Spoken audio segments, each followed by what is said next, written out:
ಆಮೇಲೆ ಈಗ ಸಂಪುಟ ಪುನರ್ರಚನೆ ಆಗಬೇಕು ಅಂತ ಬಹಳಷ್ಟು ಹಿರಿಯ ಶಾಸಕರು ಡಿಮ್ಯಾಂಡ್ ಅನ್ನು ಇಡ್ತಾ ಇದ್ದಾರೆ. ಬಜೆಟ್ ಬಳಿಕ ಮಾಡಿ ಅನ್ನೋ ಪ್ರಸ್ತಾವನೆಯನ್ನು ಕೂಡ ಸರ್ಕಾರ ಇದು ಹೈಕಮಾಂಡ್ಗೆ ಕೊಟ್ಟಿದ್ದಾರೆ ಅಂತ ನಾವು ಕೂಡ ಪ್ರಬಲ ಆಕಾಂಕ್ಷಿಯಾಗಿದ್ದೀವಿ.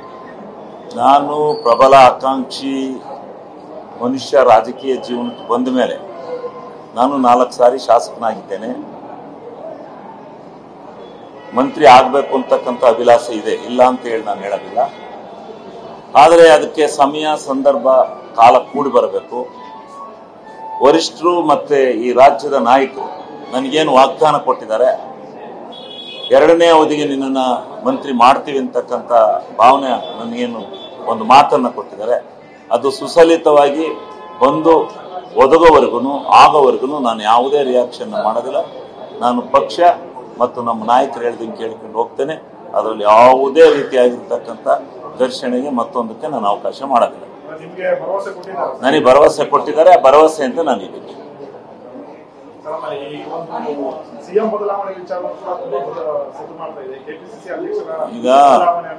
ಈಗ ಸಿಎಂ ಬದಲಾವಣೆ ವಿಚಾರದಲ್ಲಿ